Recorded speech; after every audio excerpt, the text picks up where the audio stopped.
Les principes de la prospérité matérielle et financière. De prime abord, je vais faire un rappel.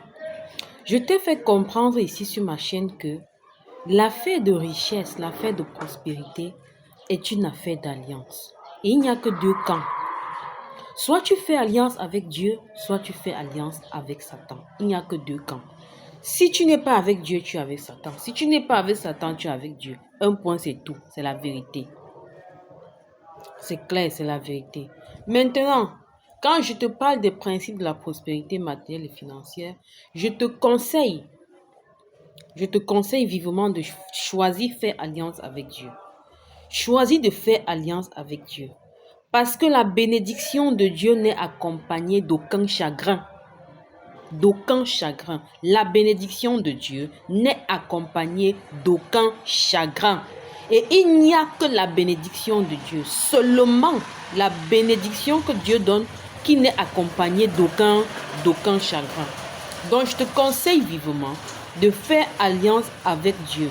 Et là, je vais te parler des principes de la prospérité matérielle et financière selon Dieu.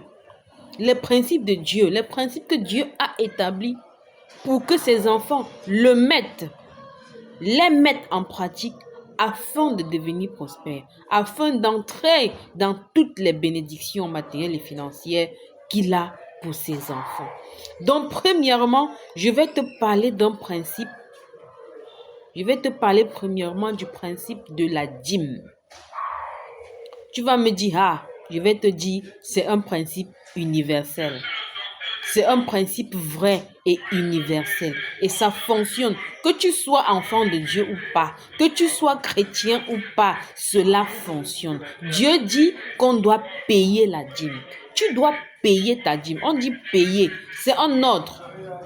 C'est un ordre, c'est un commandement. La dîme, tu dois payer ta dîme. Payer ta dîme est un ordre. Payer sa dîme est un ordre de Dieu, est un commandement de Dieu.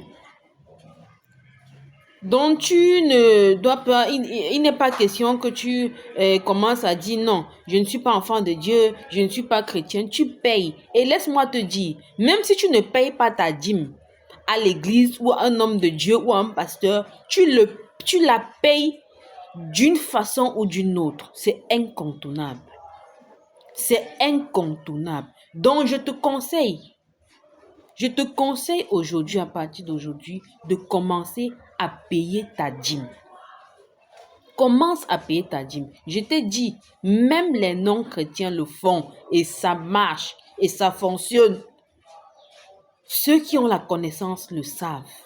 Mais toi, qui ne connaissais pas encore, à partir d'aujourd'hui, mets ça en pratique. Commence à mettre cela en pratique. Paye ta dîme. Tu dois payer ta dîme. C'est un commandement de Dieu. On ne négocie pas. La dîme, c'est le dixième de ton revenu. Le revenu mensuel que tu reçois, tu calcules un dixième de ça et tu reverses à Dieu. C'est la part qui revient à Dieu. C'est non négociable. Et la dîme va te faire sortir de la pauvreté. La dîme va menacer le dévoreur.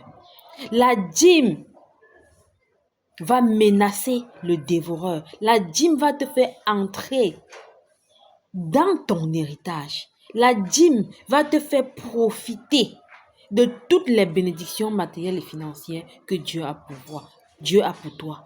C'est la base. C'est le premier principe et c'est le principe de base, c'est le principe fondamental de la prospérité matérielle et financière. Payer sa dîme. Paye ta dîme. Je connais les gens qui ne sont même pas chrétiens, mais ils ne blaguent pas avec leur dîme. Ils ne blaguent pas avec les 1/10 de leur revenu. Quand ils reçoivent leur revenu, la première des choses, c'est de retirer les 1/10 sur leur revenu et d'aller reverser. Ils ne blaguent pas avec. C'est un principe qui marche et ça fonctionne à tous les coups. À tous les coups. Fais gaffe. Abonne-toi pour ne pas rater la suite. Ça, c'était le premier principe. Les autres principes arrivent.